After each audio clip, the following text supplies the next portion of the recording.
أعوذ بالله من الشيطان الرجيم بسم الله الرحمن الرحيم الحمد لله نحمده ونستعينه. My dear friends, I want to deal with a very crucial topic during this video, and I hope I won't make it too long. I want to keep the videos to around about 15 minutes or so. But there is a very important question, and that is, what is our mission as Muslims? What is our mission, and how do we know if we have been successful? Now, I want to tackle this topic by referring to a particular case study, and that is the case study of the Prophet Jesus, of Sayyidina Isa alayhi salam. And Jesus Christ, the Messiah, if we study his life and we look at his sacrifice, his mission, all right? And what will you say? Will you say that the Prophet Jesus, or, Sayyidina Isa alayhi salam, would you say that he accomplished his mission? Yes or no? Would you say that he was successful? Look, we can think of various ways in which we can measure success, but let's just take a few measures. Like, let's say, for example, like Riza Aslan in his book about Jesus Christ, the Muslim scholar Riza Aslan, he wrote a book about Jesus Christ, and in his book he actually sees Jesus Christ's mission in this world as having been an emancipatory mission, as a guerrilla against imperialism. You see, imperialism being the Roman Empire, and he sees Jesus as being a noble and a brave comrade in that liberation struggle against the Roman Empire.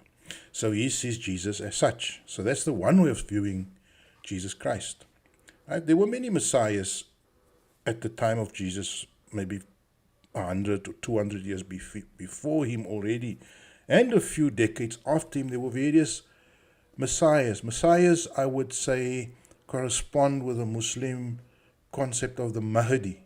You see, a messiah is somebody that Christians or the Jews of the time saw as somebody that would come and restore the nobility to the system of governance, would restore justice to government. So, right, so maybe that was the intention of Jesus, was to overthrow Roman rule over Israel, over the Israelites, and to bring in a just and fair government.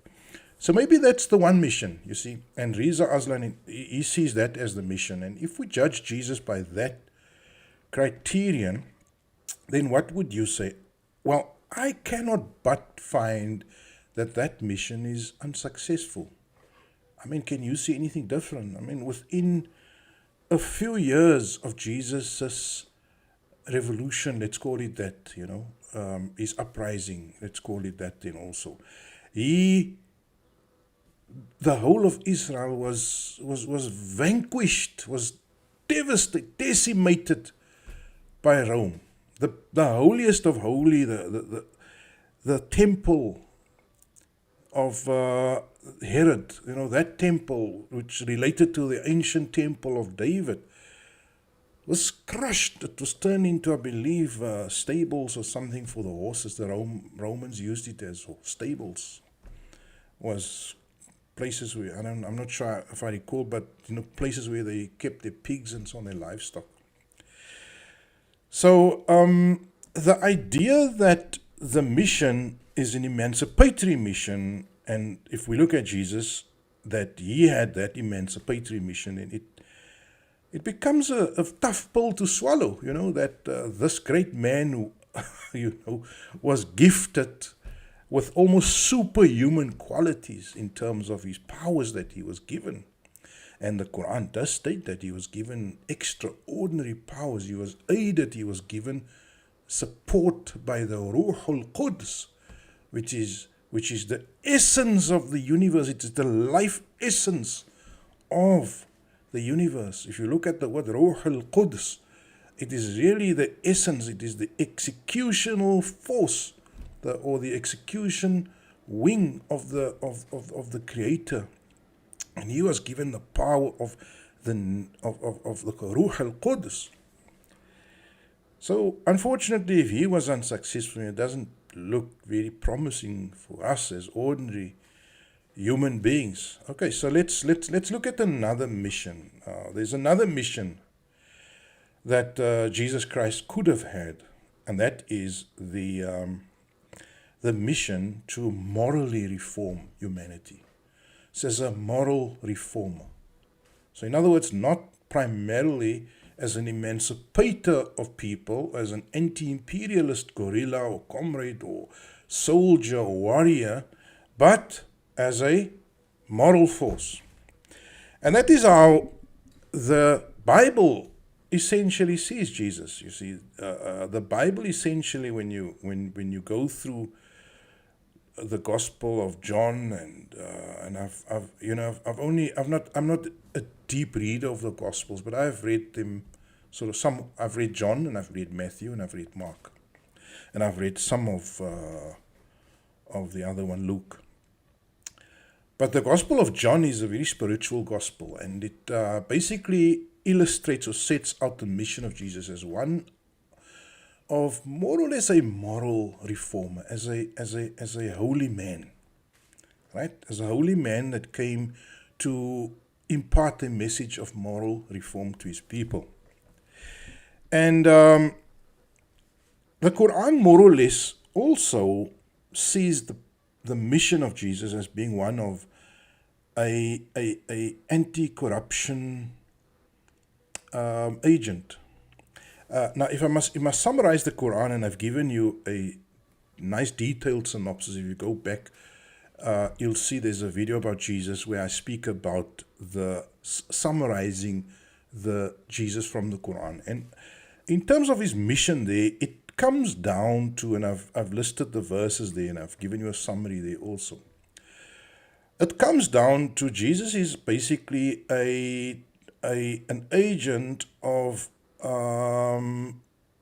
he's an anti-corruption agent. He's a whistleblower against the priesthood. And that really comes out in the Quran, and it is corroborated by, to a large extent, the Bible also. And the message there is, what that mission basically can be summarized to is that he came to disavow, to repudiate the religion as interpreted or as shaped by the priests. And Jesus came at a time when the priests were indeed very powerful.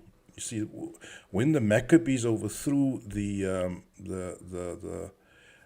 Persians or the Greeks 200 years before Jesus came, as if we go according to the regular Bible narrative, then when the Greeks were overthrown and there was the Hasmonean kings that ruled the Holy Land, when they came, the priests became very powerful, and there was a priesthood, a clerical court, or a council of judges called the Sanhedrin, and there were two very important sects, the Sadducees and the Pharisees, and Jesus came basically to repudiate all of them, to correct the understanding of what it means to be a believer in God, in a follower of the Torah.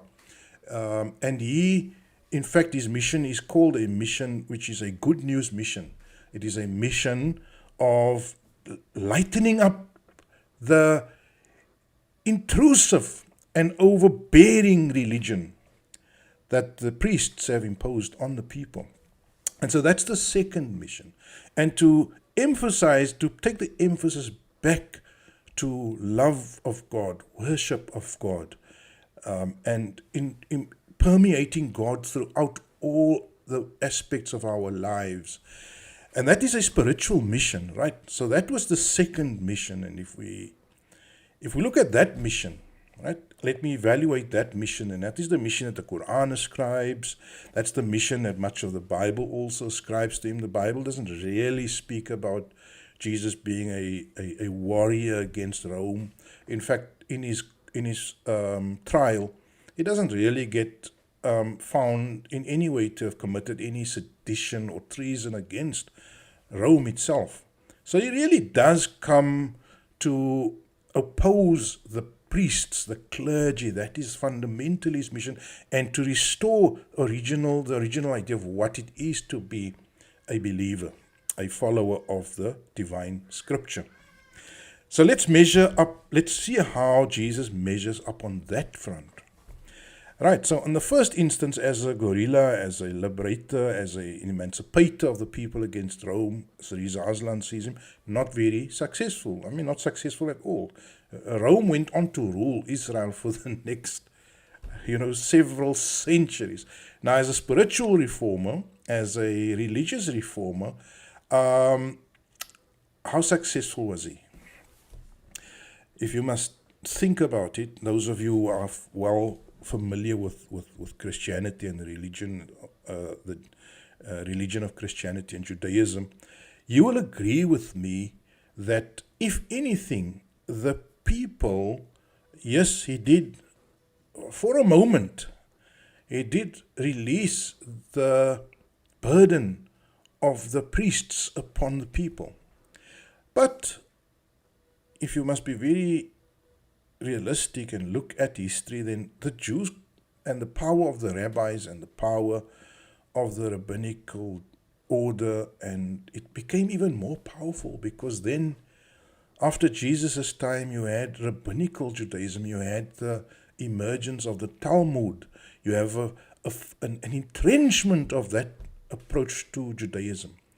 Whereas on the other side, where the splinter group that broke away from mainstream Judaism, the Nazarenes, who became the Christians of today, they became embroiled in another completely different religious understanding. And they turned Jesus, who came to bring them a religion of God, they turned the religion of God into the religion of Jesus. They made religion they made the religion about Jesus. And that is really the antithetical to what Jesus really came with. So as a religious reformer, as a whistleblower, as a moral reformer, unfortunately, once again, I must find that it's not been such a great success. So that leaves me in a way, or it left me, upon realizing this, it left me a little bit despondent, actually, in a state of despair. This man, aided by the Ruh al-Quds, given superpowers, having this amazing charisma, having this amazing following during his own lifetime, coming with all in his favor, unable to pull off a religious revolution, or pulling off a religious revolution, which is hijacked very soon after him by others who reinterpret or misinterpret his message, or politically being sort of really unsuccessful in that sense, right?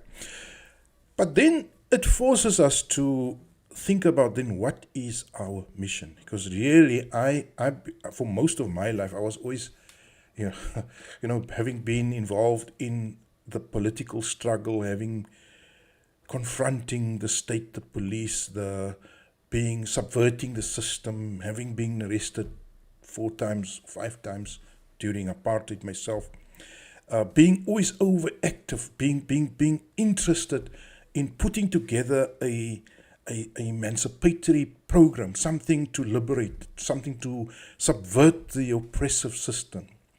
Being somebody who was always slanted towards that, this was very depressing for me to see that such a mighty, powerful man like Jesus Christ is unable to get successfully overthrow the system.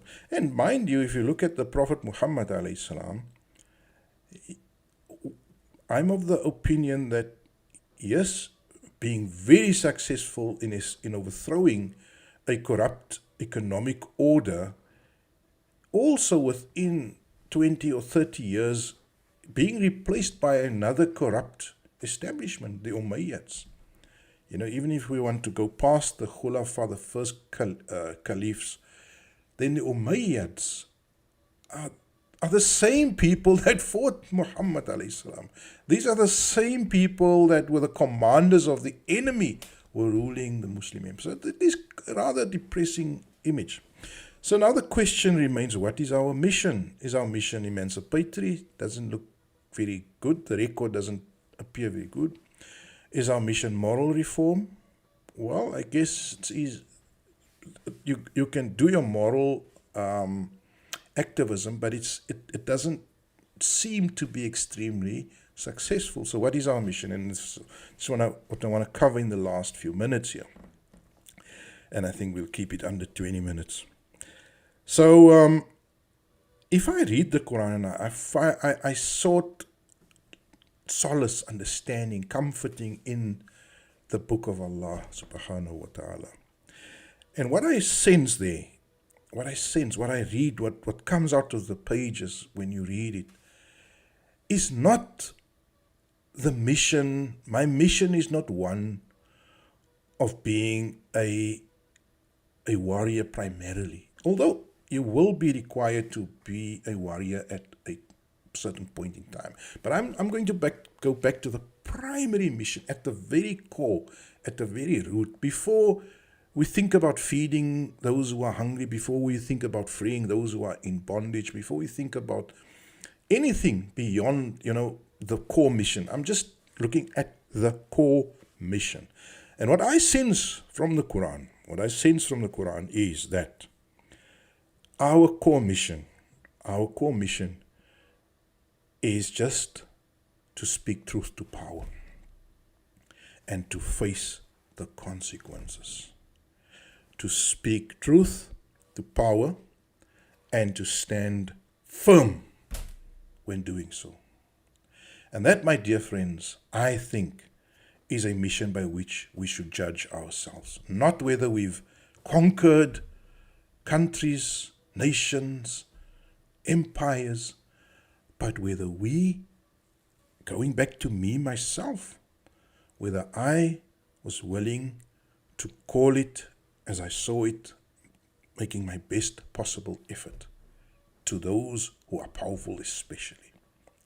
So being a person who speaks truth to power is really what you have as a mission, as at the heart. And if you look at Jesus Christ and Muhammad alayhi salam, that is really what they faced. You see, if you look at other heroes, even like the great Imam Hussein alayhi salam, if you look at even him, speaking truth to power and standing firm, no matter what. That, my friends, I think is the real mission. Now you're going to ask me, but Anwar, how are you ever going to conquer? How are we going to fill the world up with justice if we are not prepared to measure our gains in terms of a head count? We need a head count. We need to count how many bodies, how many people are supporting us. I tell you that, you see, that is a factor. The amount of people, the way that the masses act, is not a variable that is within our control.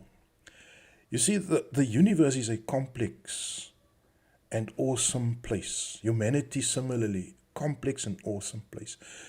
And it requires a unique combination of the way nature performs, the way people react, the way both of them combine together to create a climate where mass social change, political change and social change actually takes place.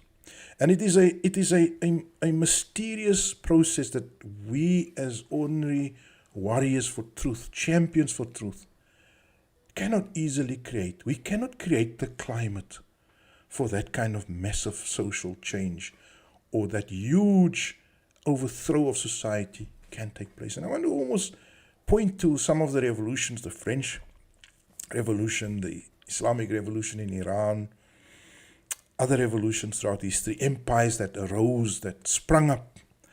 And there's an element of stochasticism. What does that mean? Stochastic.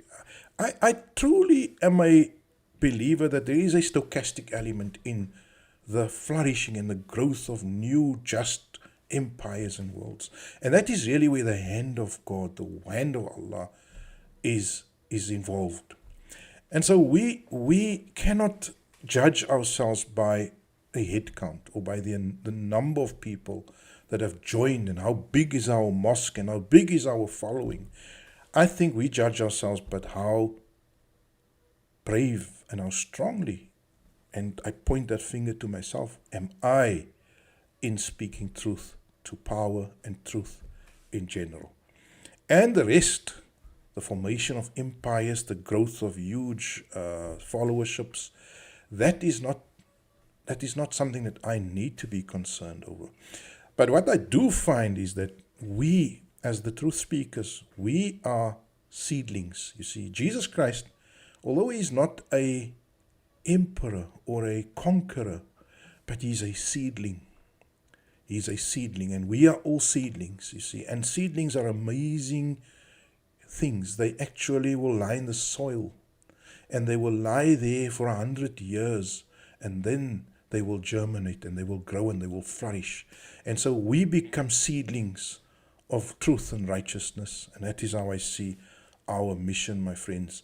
And yes, we have all the other duties. Yes, I have the duty of a Muslim to look at my neighbor's plight. I have a duty of a Muslim to pray to God regularly. I have a duty to be involved in my community, to do what is right. But I don't have a duty to rally people or to show that I've mobilized millions of people. No, unless I'm a politician, you see, if I become a politician and I go for election, which we can certainly do, yes, then your objective becomes votes, and then obviously you have an objective within that context.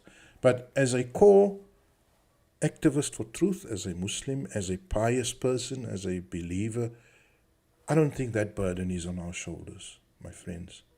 And so I hope I've made it clear. Let me know if this is a beautiful analogy that I thought of, and I'll just leave it with you. We're going to go a bit over time. The analogy of the lighthouse. You see, a lighthouse doesn't require 1 million people to operate. A lighthouse just requires, I believe, one person to operate. And what is a lighthouse? The lighthouse in ancient times was just a fire that was kept burning, right? And that lighthouse is there for people out on the ocean, whether they want to use it or not, it's their choice. But we're going to keep the light burning in the lighthouse.